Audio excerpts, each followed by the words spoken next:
the side, you look like an armadillo.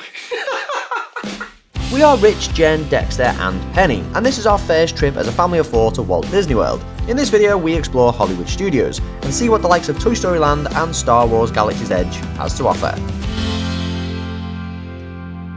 Good morning, so today is Hollywood Studios Day. We just opened the hotel room door to go out, pouring down, so we've had to recalculate. Jen's put a Mac on, I put my hood on, the kids are wrapped up in the pram.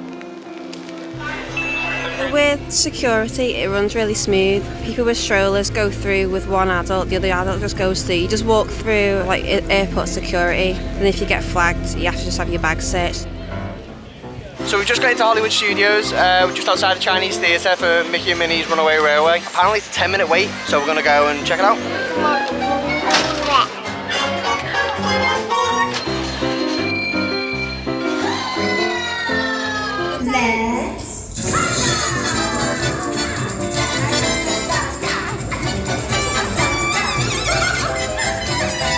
Wow. Hey, partners. Absolutely horrendous, doesn't even cut it. The rain is so bad. If Chicken Out come on Midway Mania, we're going to absolutely love it.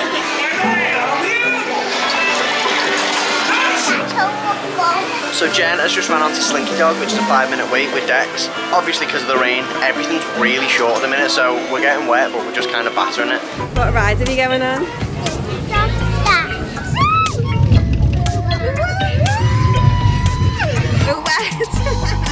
So you wasn't really sure of the Slinky Dog ride, you didn't like it? Where do you want to go now? Star Wars Land.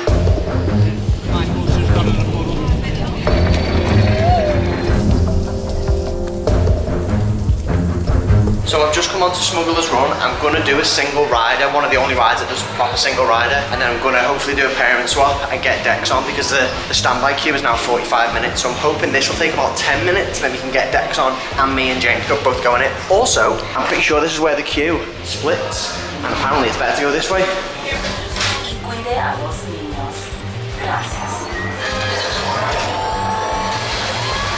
So I've just done single rider and now we've just gone on parent swap, which makes you go in the lightning lane.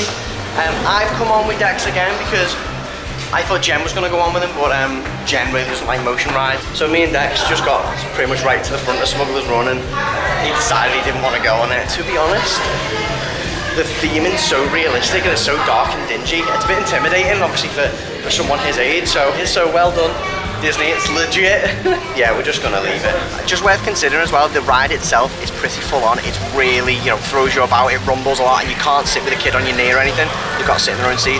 Part of me's glad, I think he would have just come off crying. Just bought a blue milk on our way out to go somewhere else. Oh wow. Like a slush. Ow. Ooh, it's nice. It's like a raspberry or blueberry or it's fruity. Oh, I'm terrible cold, so I've got dead sensitive teeth. So me and Dex are gonna go and try and meet Chewbacca. He's really excited to meet Chewbacca. Chewbacca, go guys. Yeah. You wanna go give him a hug?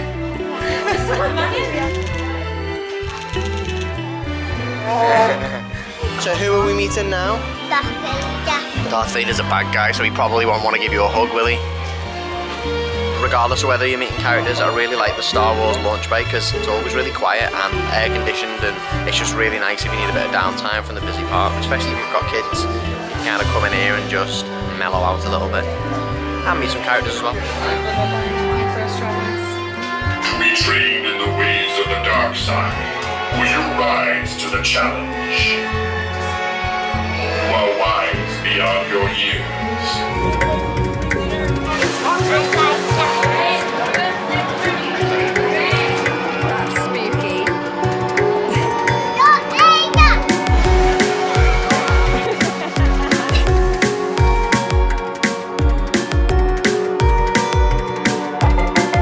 We've just passed Kylo Ren and Stormtroopers, and I was just saying to Rich then about how amazing the cast members are.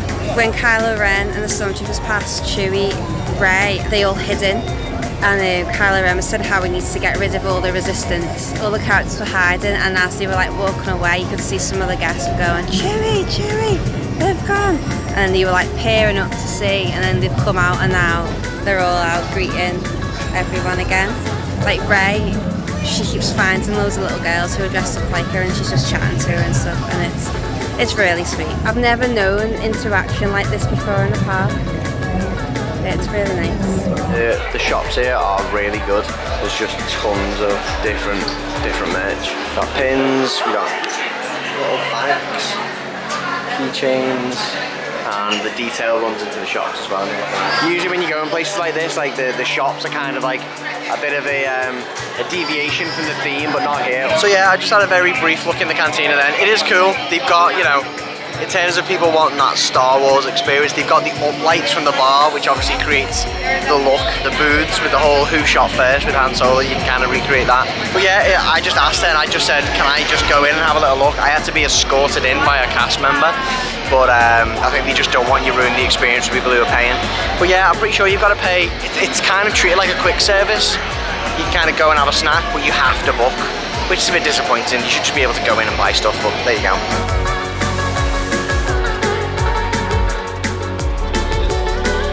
So this is where you can build your own droid. I think it's about $80 or something like that. No, I was way off. It's not $80. It's $120, and then it's $195 for a droid bundle, whatever that is. He's asleep. I just asked Jen to recreate a reaction that I didn't get on camera. I went, he's asleep, and she went, he needs it, he really needs it to re-energize himself. So while Dex is asleep, I'm gonna go and try and get on Rise of the Resistance. I really wanna go on it. It's an hour and a half wait at the minute. I don't wanna wait that, but I haven't really got a choice. I even went to look if I could buy a lightning lane, but there was no lightning lane slots available. I tried to literally give them my money and they wouldn't. I couldn't. It was $22 for a lightning lane when I was looking, but no availability. So I'm gonna try and see if I can get on Rise of the Resistance. A plus of waiting in the queue is I get to experience the queue, which I imagine in Rise of the Resistance is going to be, you know, an attraction in itself. So something I just walked past on the Rise of the Resistance queue was some seats worked into the sort of the set design. That's such a good idea. I don't recall ever seeing anywhere to sit down mid-queue in a Disney ride before, especially on a ride like this where I'm on that hour and a half queue. Sometimes it's like 3 hours, so seats in a queue, you should definitely do that more. So yeah, I think Rise of the Resistance was my favourite ride I think I've ever been on. Fully immersive, really gone to town on it. I like the fact that there weren't just like kind of 2 or 3 good rooms. Every room in the ride you went on was full lit. But yeah, Rise of the Resistance, spot on, 10 out of 10, really good.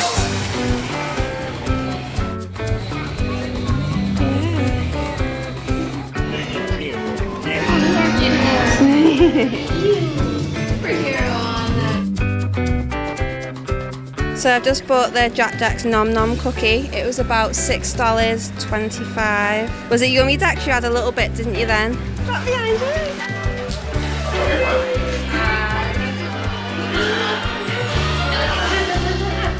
it. So we've got a reservation at the Sci-Fi Diner. We've just come in now. Quite quiet in here. It's like, except for him, it's like a cinema in here. Like all you can hear is like the film on the background. This is cool, isn't it? Yeah, this is so chilled out in here. It's quite a cheap-ish meal. Dexter, tell Mummy what you like. Cheeseburger. These are great. They're little cars with padded seats and little speakers like you get in the drive. The baby's asleep in the pram. Prams aren't allowed in, but basically the guy was like, "Is she asleep? Just bring her in," which is great. This is dead cool, isn't it? You know, you see pictures, they bump the exposure up so you can see what's in here, but it's quite dark. It's quite cozy. Are we gonna do some drawing with some crayons? Because this is a kids menu just for you. You can do whatever you like on this menu. I think when you look at pictures of this online, it looks a bit not tacky, but a bit. Yeah, tacky is the only word I can think of, but it's really not. Like when you're in here, there you are. But when you're in here, it's really cozy and it's really nice. I've ordered a barbecue burger. Jen's ordered a burger as well, and Dax's got a burger. So, what are you having, little man?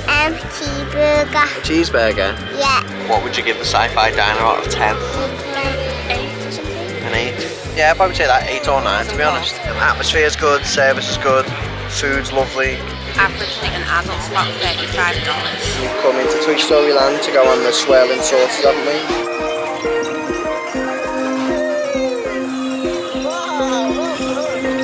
So if you haven't noticed already, the weather has dramatically changed. It's absolutely roasting now, whereas it was torrential this morning.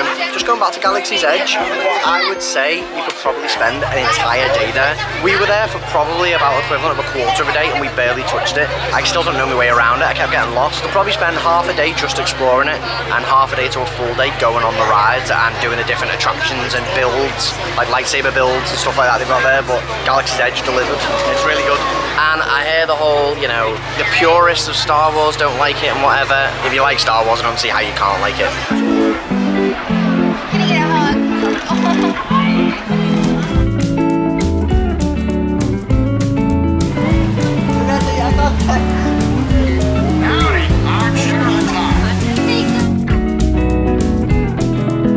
The character meets in America are amazing. They've got so much time for you. Never once have they like moved you along.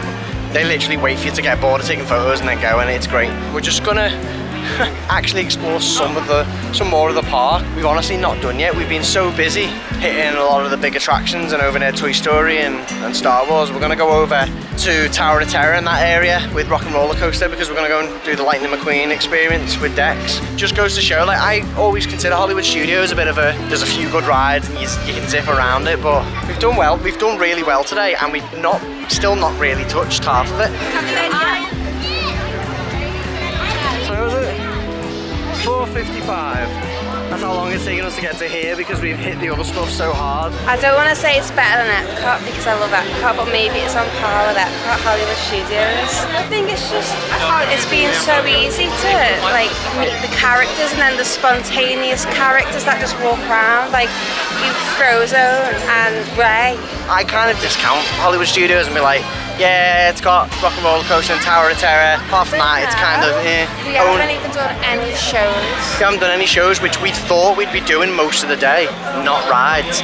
We've spent most of the day in individual lands, which are almost like parks in themselves, and not even touched Hollywood Studios as the park as I know it. Which just means, you know, there's more to explore, which is really good. I always thought Hollywood Studios was a bit of a, not necessarily a one-trick pony, maybe a three-trick pony.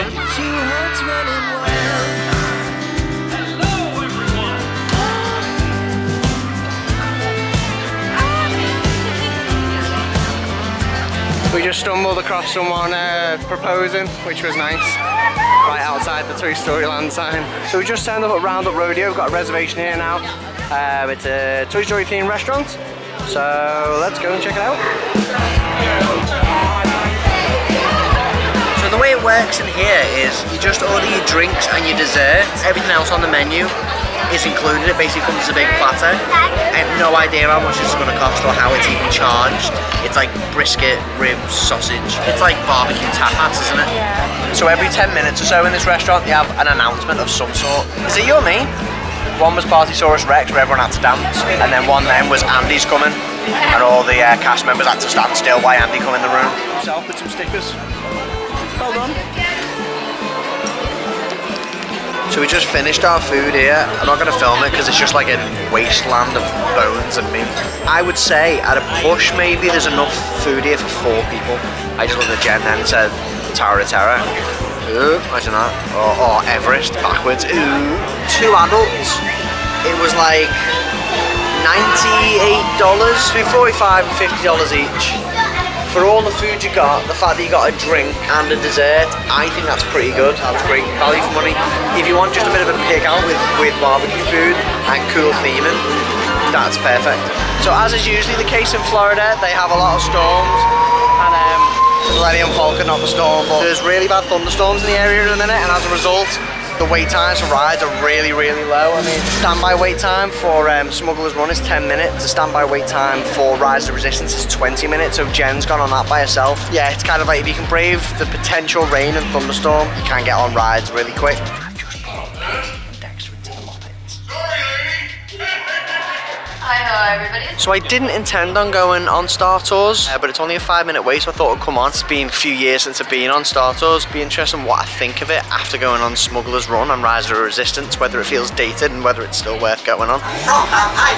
Yeah, so I think Star Tours is definitely still worth going on. It's still a really good ride. It still makes me feel really sick. It's quite full on, the bumps in it. I haven't been on it with the new First Order stuff. The last time I went on it was 2019. I don't think it had it then, so that's good to see. Definitely worth doing all three: Star Tours, Smuggler's Run and Rise of the Resistance, definitely. So we're just coming to Fantasmic now, the 8 PM viewing. It's a bit mad. It's a long walk as well to it once you get through the main entrance off Sunset Boulevard. But I think it's pot luck whether you're going to get seats. It's half an hour till it starts, but we've had to get in now so we can get a seat. It's nuts, it's like a stadium gig. So we're hoping we can get some seats. So there's usually 2 shows of Fantasmic a day. There's one at 8 PM and one at 9:30 I think. The 9:30, the 8 PM one is usually the most popular because everyone wants to get home or go on rides or whatever. If you don't want to avoid the crowds a little bit, go to the 9:30 one. If you've got kids, you're probably going to be going to the 8 PM one, and this is what you're going to get. Chaos.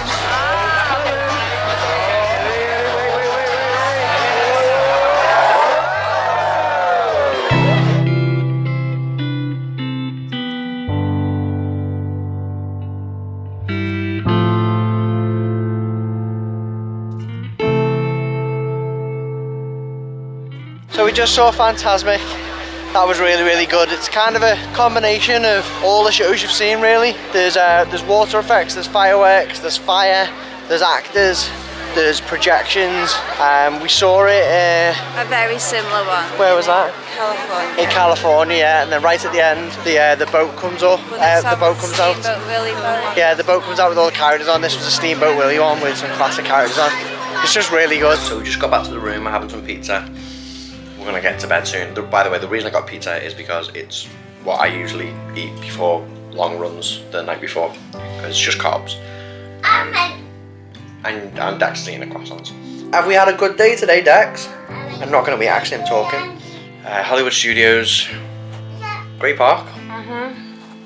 Jen thinks it might be a new favourite. I've got the marathon tomorrow, but I'm gonna do a separate video on the marathon, so stay tuned for that. If you're interested in the marathon, or you just wanna, see what I got up to, you can watch that as well.